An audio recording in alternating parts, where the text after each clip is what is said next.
Aurelion's soul once graced the vast emptiness of the cosmos with celestial wonders of his own devising. Now he is forced to wield his awesome power at the behest of a spacefaring empire that tricked him into servitude. Desiring a return to his star-forging ways, Aurelion's soul will drag the very stars from the sky, if he must, in order to regain his freedom.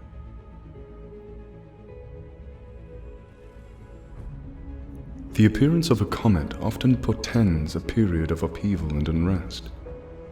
Under the auspices of such fiery harbingers, it is often that new empires rise, old civilizations fall, and even the stars themselves may tumble from the sky. These theories merely scratch the surface of a far more bizarre truth. That comet's radiance cloaks a cosmic being of unfathomable power. The being now known as Aurelion's soul was already ancient by the time the stellar debris coalesced into worlds. Born in the first breath of creation, he roamed the vast nothingness, seeking to fill a canvas of incalculable breadth with marvels whose twinkling spectra brought him considerable delight and pride. A celestial dragon is an exotic creature, and as such, Aurelion's soul seldom encountered any equals. As more forms of life emerged to fill the universe, a multitude of primitive eyes gazed up and beheld his work with wonders and breathless pondering. Flattered by this audience of countless worlds, he became fascinated by their fledgling civilizations, who crafted amusingly self-centered philosophies on the nature of his stars. Desiring a deeper connection with one of the few species he deemed worthy, the cosmic dragon selected the most ambitious species to grace with his presence. These chosen few sought to unravel the secrets of the universe and had already expanded beyond their home planet. Many verses were composed about the day the Starforger descended onto a tiny world and announced his presence to the Targonians. An immense storm of stars filled the sky and twisted into a massive form as marvelous as it was terrifying. Cosmic wonders swirled and twinkled throughout the creature's body. New stars shone brightly, and constellations rearranged at his whim. Appropriately awed by his illuminate powers, the Targonians titled the dragon Aurelion's soul and presented him with a gift as a token of respect. A splendorous crown of star gems, which he promptly donned. Before long, though, boredom drew Aurelion's soul back to his work in the fertile vastness of space.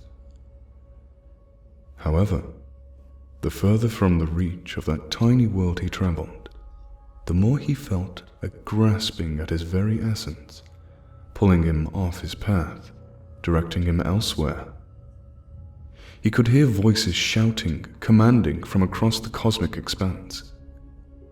The gift he'd received was no gift at all, it seemed. Outraged, he fought these controlling impulses and attempted to break his bonds by force, only to discover that for each attack against his newfound masters, one of his stars vanished forever from the firmament. A powerful magic now yoked Aurelion's soul, forcing him to wield his powers exclusively for the Targon's benefit. He battled chitinous beasts that tore at the fabric of his universe. He clashed with other cosmic entities, some of which he had known since the dawn of time. For millennia, he fought Targon's wars, crushed any threats to his dominance, and helped it forge a star-spanning empire. All of these tasks were a waste of his sublime talents. After all, it was he who birthed the light into the universe. Why must he pander to such lowly beings? As his past glory slowly vanished from the celestial realm from lack of maintenance, Aurelion's soul resigned himself to never again bask in the warmth of a freshly ignited star. Then he felt it, a weakening in his unwilling pact.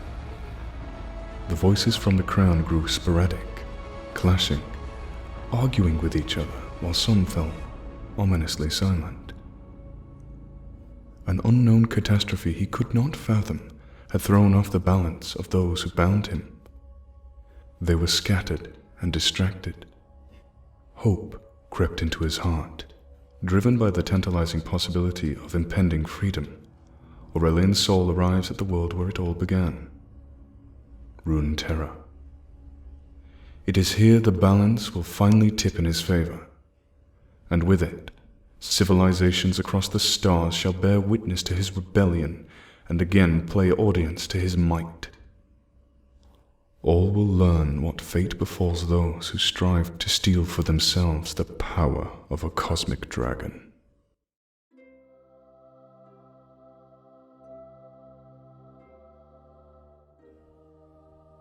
This world's familiar sun still hides below the horizon. Crude and unpolished earth unfurls below. Mountains contort into barriers that stretch like fingers across empty scrublands. Palaces, or rather, what pass for palaces, fail to loom over anything but the squattest of hills. The curvature of the planet meets the stars with a serenity and grace few of the dwellers below ever witness. They are so scattered across the globe and grasp so blindly for any sort of understanding that it's no surprise they've been conquered and they don't even comprehend their predicament. The fiery sheen I've gathered as I've streaked toward my preordained destination illuminates the world beneath me. Pockets of warring, fearful, rejoicing life tucks itself into any fertile nook it can find below. Oh, how they gaze and point as I streak over their heads. I've heard the names they call me: prophet, comet, monster, god, demon. So many names, all missing the mark. In a vast stretch of desert, I feel the twinge of a familiar magic emanating from the seat of the premier civilization amongst these savages. Lo and behold, a massive sun disk is under construction. The poor enslaved laborers beat their heads and rend their clothes in my wake. Their cruel masters see me, a streaking bolt of fire, as a portent of good omen, no doubt. My passing will be etched in their uncouth pictograms upon common stone, a homage to the great comet, the blessing of the sky god gracing their holy works, and so forth. The disk's sole purpose is to funnel the sun's majesty into the most renowned of these fleshy humanoids, transforming them into exactly what the planet needs: more insufferable demigods. This effort will undoubtedly backfire, but I suppose they might last a brief while, perhaps 1,000 years or so, before they fall and are supplanted by others. The desert below fades into the night, trailing behind me as I streak onwards across lonely steppes, then over rolling brown hills gently flecked with greenery. The pastoral scenery belies a field spattered with blood and littered with the dead and dying. Survivors hack away at each other with rough-hewn axes and scream battle cries. One side is losing quite badly. Stag skulls rest atop pikes, stuck into the soil, next to writhing warriors. The few still on their feet are encircled by soldiers riding great shaggy beasts. Those defeated, surrounded few see me, and valiance seems to surge through their veins. The wounded rise and grasp their axes and bows in a final stand that throws their foes off guard. I don't linger to see the rest of the little clash play out because I've seen the scenario unfold 1,000 times. The survivors will scratch my comet likeness into their cave walls. In 1,000 years, their descendants will fly my image on banners and undoubtedly ride into tediously similar battle. For all their efforts to capture and record history, one ponders why they do not learn from their mistakes. That is a lesson even I have to suffer. I leave them to perpetuate their bleak cycle. My trajectory reveals more inhabitants. Their collective repertoire of reactions span the typical gamut. Pointing, kneeling, sacrificing virgins upon stony altars. They look up and see a comment and never ask what lies beneath the blazoned facade. Instead, they stamp it into their own self-centered worldviews, muddying the splendor of my visage. The few more advanced life forms, and I use that descriptive loosely, gaze up and jot down my coordinates in scientific almanacs instead of using me as a prophecy fodder.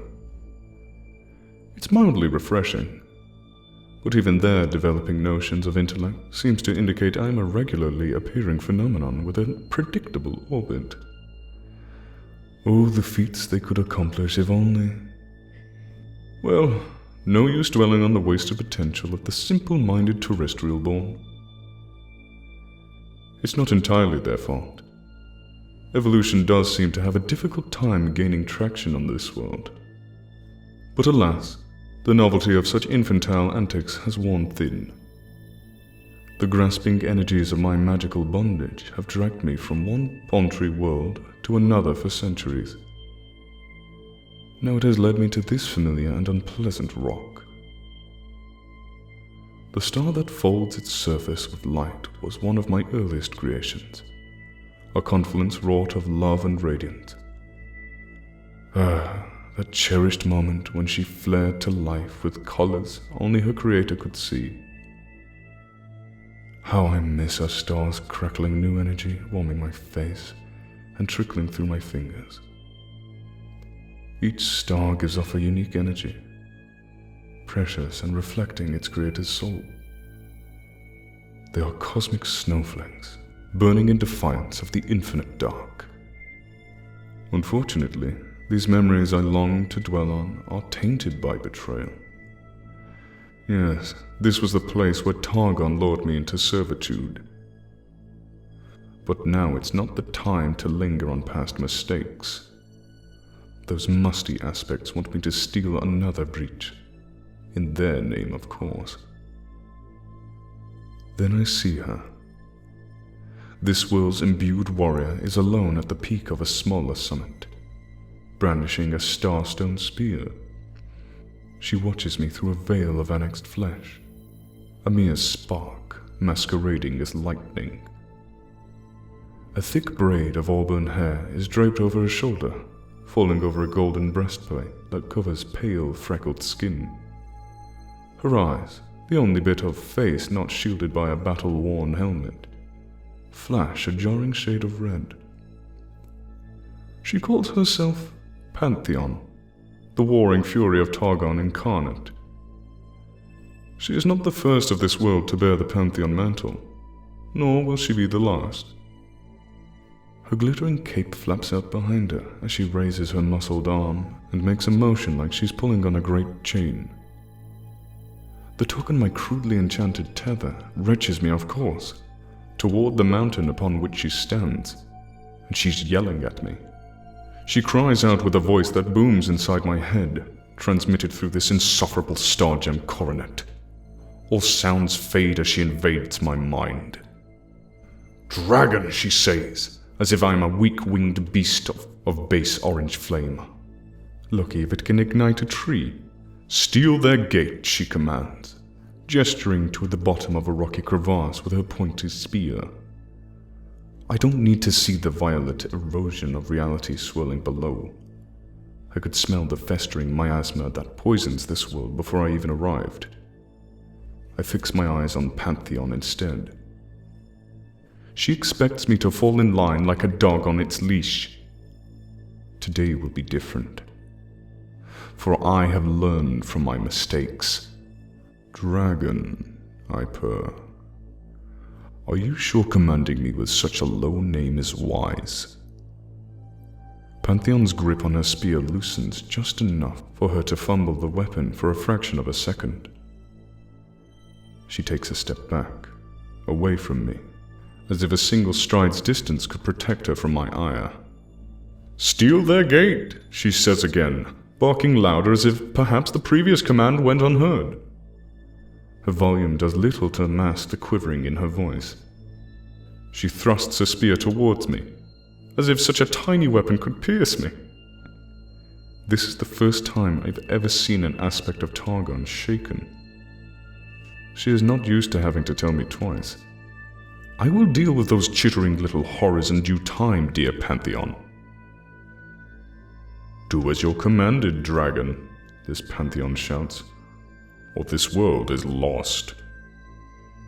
This world was lost the moment Targon surrendered itself to arrogance. I feel Pantheon's seething mingle with confusion as she struggles to grab hold of my immaterial reins. She's only now just sensing what I've come to learn.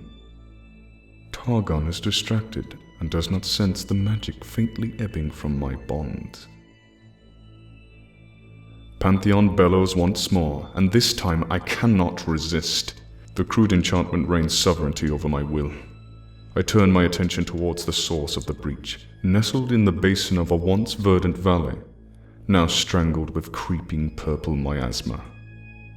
I sense the void-burn perversions of life tunneling through reality's firmament, sending tides of unseen energy coursing through the aether. They shred the veil that separates nothingness from form with their unwelcome passage. They're drawn to me, those multi-eyed carapaced abominations. They seek to devour me, the greatest of their threats. From the reaches of my mind, I conjure an image of the solar furnaces I kindled before my fettering, which once ignited the hearts of stars. I lance out beams of pure starfire and incinerate wave after wave of those gnashing horrors, driving them backward into their oblique infinity. Smoldering husks rain from the sky. I'm a little surprised they aren't wholly disintegrated. But then again, the Voidborn don't know how things work in this universe. A pulsing sickness lingers in the air. From the epicenter of the corruption, I feel a will, hungry and indomitable, and far from the typical mindlessness I'm accustomed to from these Voidborn aberrations. The pulsating wound on reality yawns and buckles, distorting and warping all it touches. Whatever exists on the other side is laughing. Pantheon shouts another command at me, but I ignore her words. The anomalous fissure in the universe entrances me. This is not the first of its kind I've had to deal with, but this one feels different. And I can't help but admire the marvelously terrifying manipulation of the barriers between realms. Few beings could fathom its complexities, let alone possess the sheer magnitude of power needed to rend the fabric of existence. In my heart, I know a wound so exquisite could never be orchestrated by scuttling creatures. No, there must be more behind this intrusion. I shudder at the thought of what kind of entity is capable of inducing such a volatile rift. I don't need Pantheon's barked orders to tell me what to do next.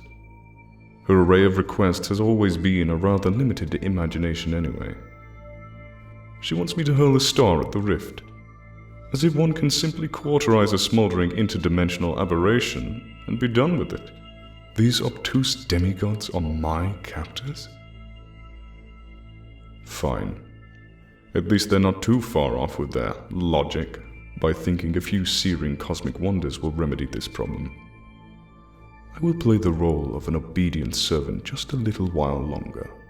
I enjoy what I do next, partially because they'll remember it, partially because it feels good to let a little of the old power loose, but mostly because I wish to remind whatever intelligence that controls this void incursion that nobody laughs at me in my plane of existence. The base elements in the atmosphere rally to my cause. I create into a plasmatic anomaly. The swelling stardust detonates at my unspoken command. The result is a dwarf replica of one of my majestic glories burning in the depths of space. After all, I can't fling a fully fledged star at this fragile world. The young star's shimmering brilliance flies from my hands. It's joined by two sisters, always by my side. They careen around me in a radiant ballet, their white-hot cores devouring the gathering clouds of dust and matter I draw towards us. We become a storm of stars, the night sky incarnate, a maddening gyre of starfire. I conjure eddies of searing stardust, exhaling a heat so pure and dense it collapses the aura of this world just the tiniest bit, forever marring the planet's curvature. Coruscating strands of stellar flame pirouette from the center of the rift. Gravity melts in the undulating waves of color most eyes will never be able to witness. My stars warp matter as more fuel coalesces into their cores, causing them to shine brighter, burn hotter. The whole spectacle is breathtaking, a cascading dance of brilliant light and searing heat so hot that, for a fleeting moment, new spectra are birthed into existence. My spine tingles just a little bit at how good it feels. Trees splinter, rivers evaporate, the mountain walls of the valley crumble in smoky avalanches. The tireless laborers erecting their sun disk, the soldiers taking the hill, the stargazers, the worshippers, the terrified, the doomsday prophets, the hopeless, the rising kings. All those who beheld the streaking comet with selfish eyes witnessed the ensuing supernova as an early dawn. Across this pitiful globe, my radiance turns darkest night into blinding day. What fictions will they conjure to explain this phenomenon? Even my Targonian masters have rarely witnessed such a display of power. Certainly no terrestrial world has ever borne scars as severe as what is left of that once verdant valley. When I am finished, nothing remains. Not even this incarnation of Pantheon. I can't say I'll miss her or her mindless barking. In the glowing aftermath of my carnage, the smoldering once mountains collapse into molten rubble streams now flowing through the valley. This is the scar I have left upon this world. A surge of damning pain shoots through my body, radiating from the infernal crown. I am about to pay. My head snaps up, and my eyes drink the bitter sight of a dying star. My heart clasps shut. My mind's reel. An overwhelming sense of despair ricochets through my very soul, emanating from a deep, imminent sorrow, like the pulsing realization you've lost something precious, and no, it's all your fault. Some curious life forms I met long ago asked how it was possible for me to remember every star I've created. If only they could feel what it was like to create a single star, they would understand the sheer irrelevance of that question.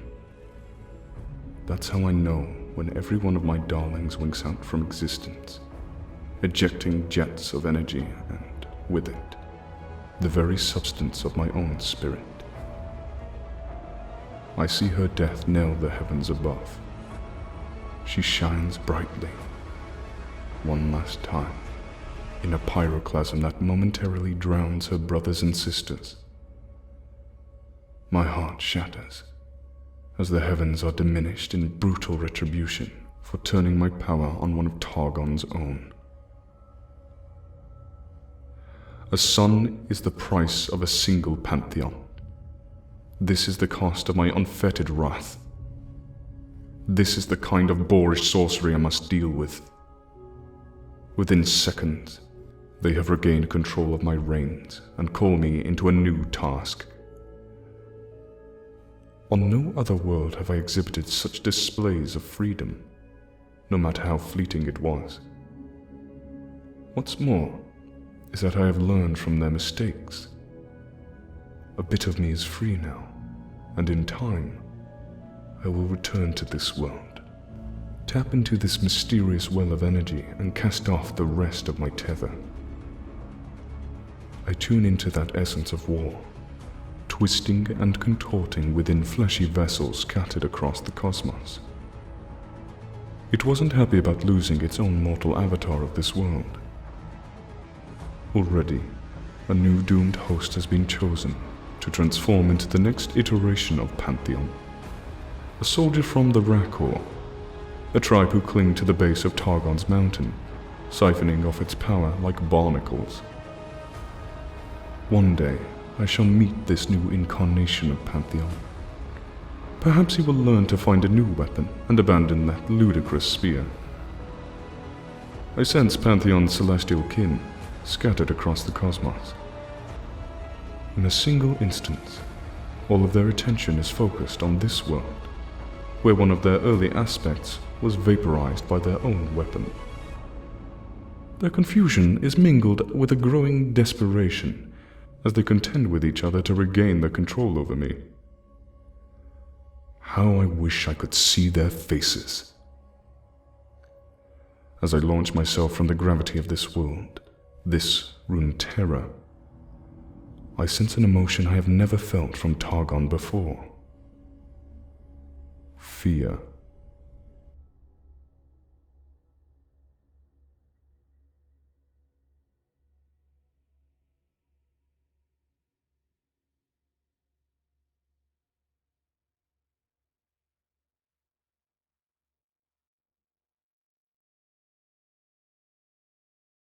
Lol, heh heh. Heh heh, lol.